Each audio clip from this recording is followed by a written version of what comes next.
भी शमी पांड्या और केएल राहुल को बेहतरीन खिलाड़ी मानते हैं तो वीडियो को लाइक जरूर कीजिएगा।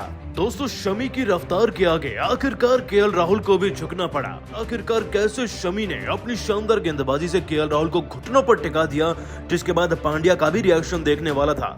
ये पूरा वाक्य आपको दिखाएंगे, लेकिन उससे पहले आप सभी को क्या लगता है, केएल राहुल, शमी और पांड्या में बेहतर खिलाड़ी कौन है? नीचे कमेंट सेक्शन में जरूर बताइएगा। आईपीएल 2022 की सबसे घमासान लड़ाई तो आज खेली जा रही है। आपको बता दें कि गुजरात टाइटंस जो कि नंबर 2 पर आ गए हैं लखनऊ सुपर जायंट्स की वजह से, इन दोनों टीमों के बीच में मुकाबला शुरू हो चुका है। तो बता दें कि पुणे के महाराष्ट्र क्रिकेट एसोसिएशन के मैदान में जैसे ही मैच शुरू होता है, पांड्या टॉस जीत जाते हैं, लेकिन इस बार गेंदबाजी नहीं बल्कि विरोधियों को हराने के लिए बड़ा स्कोर बनाने का सपना देखकर वो बल्लेबाजी चुनते हैं। लेकिन बल्लेबाजी में शुरुआत इतनी ज्यादा खराब रहती है कि बैक टू बैक गुजरात की टीम के सभी विकेट्स गिर जाते हैं। सो आपको बता दें, गुजरात की टीम की तरफ से शुभमन गिल ही लास्ट मैन स्टैंडिंग बने थे, जो कि ओपनिंग करने आए टीम के लिए और आखिर तक नाबाद गए।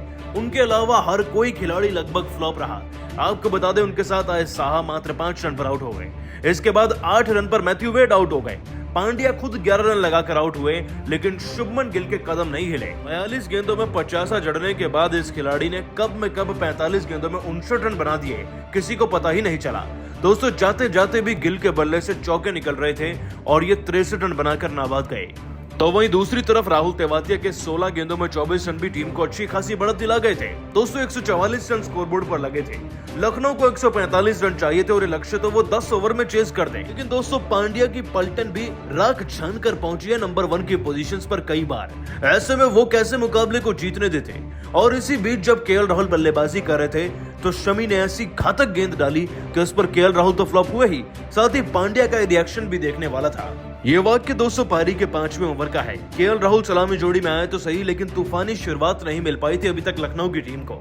जाहिर सी बात है, बड़ा शॉट मारने का प्रयास कर रहे थे।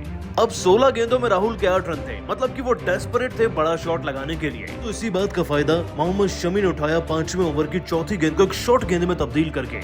आपको बता दें, केएल राहुल ने बिना देखे बल्ला तो घुमा दिया, लेकिन गेंद हवा में ही ऊपर पीछे की तरफ चली गई और दिमान शाह ने आसान से कैच को पकड़कर उनकी 16 गेंदों में 8 रनों की धीमी पारी को वहीं समाप्त कर दिया था। दोस्तों, आपको बता दें कि केएल राहुल के आउट होने के बाद उनके चेहरे पर तो मायूसी थी, लेकिन उनके अजीज दोस्त हार्दिक पांड्या हंसते हुए अपनी हंसी नहीं कंट्रोल कर पाए और मोहम्मद शमी भी तालियां पीट पीट कर अपना सेलिब्रेशन करते दिखाई पड़े। खैर दोस्तों, जो भी हो, शमी की रफ्तार के आगे राहुल का ताज झुक गया। पांड्या की कप्तानी एक बार फिर से विजयी बन गई, जिसके बाद आगे चलकर बैक टू बैक 4 विकेट गिर गए। लेकिन आप सभी शमी की गेंदबाजी को 10 में से कितने नंबर देंगे, नीचे कमेंट करके जरूर बताइएगा। दोस्तों, अगर आप भी गुजरात की टीम की शानदार जीत से खुश है तो वीडियो को लाइक जरूर कीजिएगा। दोस्तों, मोहम्मद शमी की घातक गेंदबाजी, राशिद खान की फिरकी और कैसे पांड्या की कप्तानी के जाल में पूरी लखनऊ की टीम उड़कर रह गई और 65 रन से हार गई, ये सब आपको दिखाएंगे। लेकिन उससे पहले आप सभी को क्या लगता है, केएल राहुल और पांड्या में बेहतर कौन है? नीचे कमेंट करके जरूर बताइएगा। दोस्तों, शमी की रफ्तार के आगे आखिरकार केएल राहुल को भी झुकना पड़ा। आखिरकार कैसे शमी ने अपनी शानदार गेंदबाजी से केएल राहुल को घुटनों पर टिका दिया, जिसके बाद पांड्या का भी रिएक्शन देखने वाला था। ये पूरा वाक्य आपको दिखाएंगे, लेकिन उससे पहले आप सभी को क्या लगता है, केएल राहुल, शमी और पांड्या में बेहतर खिलाड़ी कौन है? नीचे कमेंट सेक्शन में जरूर बताइएगा। आईपीएल 2022 की सबसे घमासान लड़ाई तो आज खेली जा रही है। आपको बता दें कि गुजरात टाइटंस जो कि नंबर 2 पर आ गए हैं लखनऊ सुपर जायंट्स की वजह से, इन दोनों टीमों के बीच में मुकाबला शुरू हो चुका है। तो बता दें कि पुणे के महाराष्ट्र क्रिकेट एसोसिएशन के मैदान में जैसे ही मैच शुरू होता है, पांड्या टॉस जीत जाते हैं, लेकिन इस बार गेंदबाजी नहीं बल्कि विरोधियों को हराने के लिए बड़ा स्कोर बनाने का सपना देखकर वो बल्लेबाजी चुनते हैं। लेकिन बल्लेबाजी में शुरुआत इतनी ज्यादा खराब रहती है कि बैक टू बैक गुजरात की टीम के सभी विकेट्स गिर जाते हैं। सो आपको बता दें, गुजरात की टीम की तरफ से शुभमन गिल ही लास्ट मैन स्टैंडिंग बने थे, जो कि ओपनिंग करने आए टीम के लिए और आखिर तक नाबाद गए। उनके अलावा हर कोई खिलाड़ी लगभग फ्लॉप रहा। आपको बता दें, उनके साथ आए साहा मात्र 5 रन पर आउट हो गए। इसके बाद 8 रन पर मैथ्यू वेड आउट हो गए।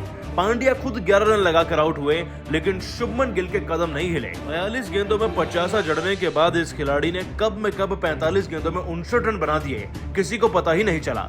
दोस्तों, जाते जाते भी गिल के बल्ले से चौके निकल रहे थे और ये 63 रन बनाकर नाबाद गए।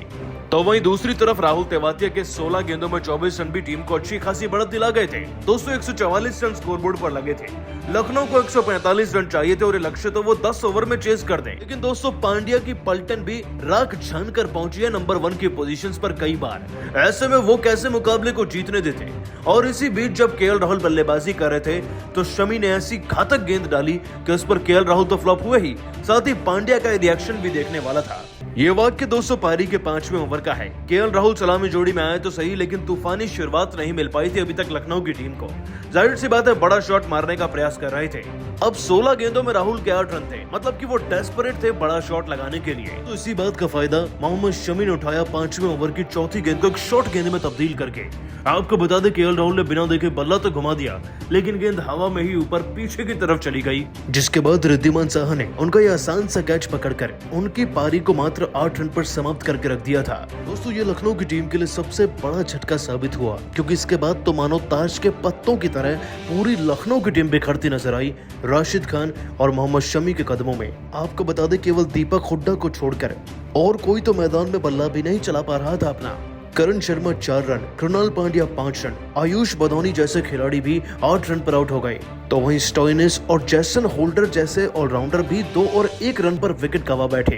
तरीके से दोस्तों बल्लेबाजी का डिपार्टमेंट कोलैप्स हो जाएगा किसी ने सोचा तक नहीं था, लेकिन वाकई में गुजरात के गेंदबाजों में और खासतौर पर शमी और राशिद खान में इतना दम था कि उन्होंने लखनऊ को घुटनों पर ला दिया, जिसमें शमी के नाम 2 विकेट रहे और राशिद खान के नाम पूरे के पूरे 4 विकेट के साथ साथ यश टायल और साई किशोर ने भी बहुत ही बेहतरीन गेंदबाजी करी। और दोस्तों इसी तरीके से पूरे 62 रन के बड़े अंतर से जीत चुकी है गुजरात टाइटंस की टीम लखनऊ की टीम के खिलाफ। और इस जीत के साथ पॉइंट्स टेबल में तो नंबर 1 बने ही हैं और ऑफिशियली प्लेऑफ में भी क्वालिफाई कर चुके हैं। लेकिन दोस्तों गुजरात की इतनी धाकड़ जीत को देखकर आप सभी को क्या लगता है, ये टीम आईपीएल जीतेगी या नहीं? नीचे कमेंट करके जरूर बताइएगा। दोस्तों अगर आप भी रोहित शर्मा और पांड्या को बेहतरीन खिलाड़ी मानते हैं तो वीडियो को लाइक जरूर कीजिएगा। दोस्तों जीत के बाद रोहित शर्मा ने हार्दिक पांड्या की जीत और उनकी टीम के प्लेऑफ में पहुंचने पर कुछ ऐसा जिक्र किया कि सुनकर आप भी दंग रह जाएंगे। क्या बोले रोहित पांड्या पर और उन्होंने कैसे महानता दिखाई वो तो आपको बताएंगे ही, लेकिन उससे पहले आप सभी को क्या लगता है रोहित और पांड्या में बेहतर खिलाड़ी कौन है? नीचे कमेंट जरूर कीजिएगा। दोस्तों पांड्या की पलटन ने एक और शानदार जीत दर्ज करके आईपीएल 2022 में कमाल ही कर दिया है। आपको बता दें ये न सिर्फ उनकी आईपीएल की सबसे बड़ी जीत बनी है, बल्कि ये सबसे बड़ी हार भी है लखनऊ सुपर जायंट्स की। मुकाबला पुणे के महाराष्ट्र क्रिकेट एसोसिएशन के मैदान में शुरू हुआ। दोस्तों इस मुकाबले की शुरुआत में ही पांड्या की पलटन का काल चल चुका था। शुभमन गिल तो मैदान में डटकर बल्लेबाजी कर रहे थे, लेकिन उनका साथ देने वाला कोई मिला ही नहीं। जहां रिद्धिमान साहब 5 रन पर आउट हुए तो वहीं मैथ्यू वेड 8 रन पर। इंडिया के बल्ले से भी 11 रन ही निकले थे, लेकिन बेबाक बल्लेबाजी करते हुए शुभमन गिल ने न सिर्फ 43 गेंदों में 50 जड़ा, बल्कि अपनी टीम के लिए बड़े ही शानदार तरीके से 63 रन लगाकर गए। इतना ही नहीं दोस्तों राहुल तेवातिया भी 16 गेंदों में 24 रन बना चुके थे।